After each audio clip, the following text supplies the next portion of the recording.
I'm a chairperson of the Federation Council, Valentina Matviyenko, and members of the Council. It is a great pleasure for me today, along with my delegation, to be here today in the Federation Council of the Federal Assembly of the Russian Federation. I bring you the very warm greetings of the government and people of my country, the Federal Republic of Nigeria, who gave part as host nation to this event today. It is my privilege to serve as the President of the Senate and Chair of the National Assembly and to head this delegation.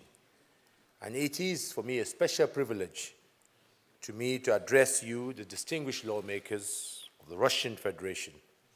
I thank you for honoring me and my colleagues with your extreme presence and for your attention to share some of my ideas with you today. It is wonderful to be back in your beautiful country, especially during the World Cup. For this, I wish to congratulate the Russian people for successfully hosting the 2018 World Cup tournament. The burst of colors, spectacle, and sportsmanship on display, as well as the smooth running of the event so far. It's a great congratulation and reflection of your planning, your preparation, and capacity as part of the host nation. Let me also congratulate you not only in organizing it so well, but also congratulating you in your victory so far. You've defeated South Africa, and of course you've defeated also us in Africa, in Egypt. I congratulate you for that. But I'm sure if we meet Nigeria and Russia, we will take the revenge for the defeat on Egypt. My first visit to Russia was in October last year to attend the IPU My first visit to Russia was in October last year to attend the IPU General Assembly, where I met a very impressive Lady Valentina Matviyenko, Chairperson of the Federation Council. Madam Chairperson, let me thank you for graciously extending this invitation for me to visit the Russian Parliament. We're here today in this chamber as your guests and guests of the honorable members.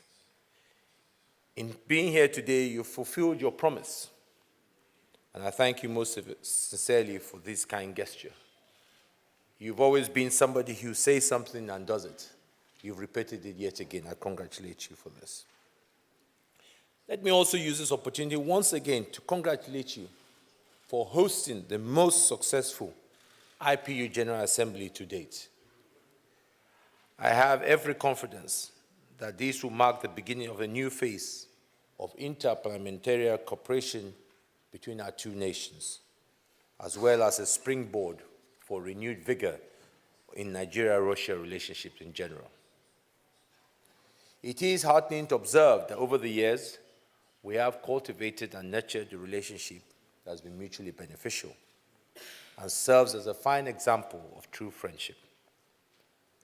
My country, Nigeria, is a young nation in comparison to yours, especially going by the pegging of the age of sub-African nations to the period of colonialism and subsequent emergence in the independent era.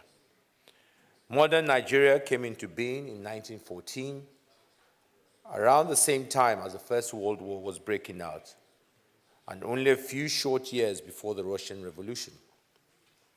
The Nigerian National Assembly is in its 8th incarnation since our independence from the British in 1960. And following the ending of a long spell of military rule in 1999, we are proud to say that we have had democracy now for nearly 2 decades in what is known as the Fourth Republic. As the Nigerian legislature, we in the National Assembly are confident of the prospects for building on the gains of democracy for the greater prosperity and well-being of those who elected us. Various indicators may serve as useful pointers to the work we have on our hands as Nigerian leaders to bring about the expected turnaround in our country's economic fortunes and fulfill the yearnings of our people. Nigeria has only recently emerged from economic recession and is currently in a period of recovery, which we are seeking to consolidate by pushing through major reforms to diversify our economy for growth and development. We are confident of our chances in this regard. Nigeria's domestic product GDP stood at $405 billion in 2016, which is about 0.65% of the share of the global economy. We have projected a global growth of 3.5% for 2018. And a PricewaterhouseCoopers report indicates that Nigeria can achieve an annual growth rate of 4% in the year to around 2050. I do not hesitate to stress that however tentative or conservative the projection, Africa is looking to the future and Nigeria is at the forefront of that push. Africa is the future. There is nothing hyperbolic about that statement.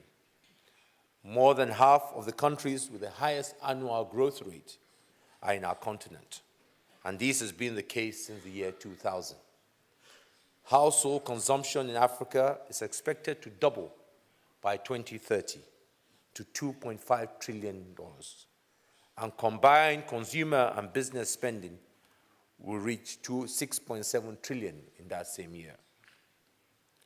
Furthermore, a massive demographic dividend is expected to deliver an unprecedented advantage by 2050, when our continent will account for 40% of the world's population, and 1 in 4 persons on Earth will be an African.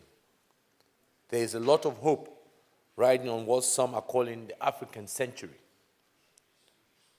We are the youngest continent with a population of 1.3 billion Africans, whose numbers are yet to double by 2050.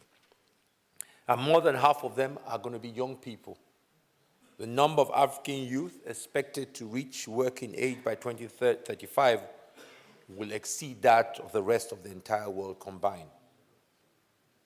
Nowhere is this surging power of the African youth more inescapable than in Nigeria. Ours is the most populous country on the youngest continent, with some 68% of Nigeria population between 18 to 35 years of age. This youth demographic is transforming every sphere of life in our country, especially regards to entrepreneurship, sports, arts, and entertainment, and even politics. That is why you see a fairly young man like myself being the chairman of the Parliament of Nigeria. The truth is self-evident, my fellow parliamentarians. Africa cannot be ignored, and it's on these that engage with us now.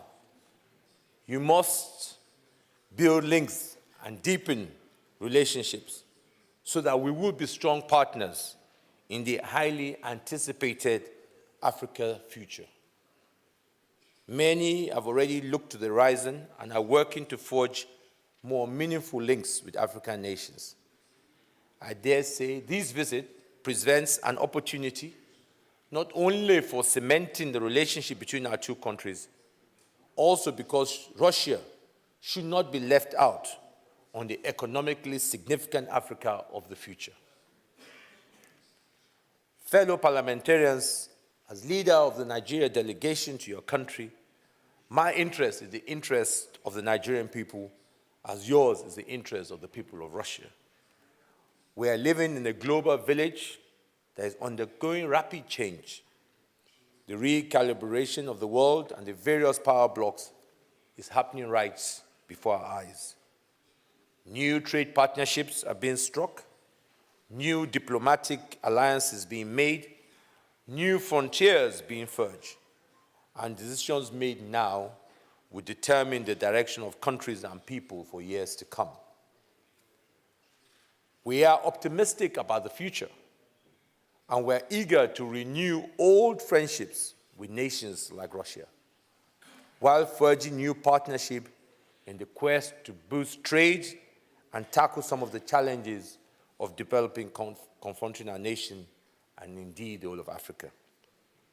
I therefore come to you today with a message I hope you will receive in the spirit which it is given, that a world power such as Russia should necessarily play its role on the African continent and do so consistently. Russia should reckon with Nigeria as a central area of focus in Africa and take a more serious view of its long-standing ties to our end of the world. Our position, therefore, is simple. Those who are serious about expanding their interests in Africa must necessarily see Nigeria, the powerhouse in the region, as the gateway to the continent. I make this point because we're not seeing enough of that at the present time. There is a vacuum currently. And the reality is that no other country can take your place. You once had a significant presence on our continent and identify strongly with the struggles of African nations, even naming a university here in Moscow after the great Patrice Lumumba, one of Africa's most potent independence heroes. That was the kind of engagement we saw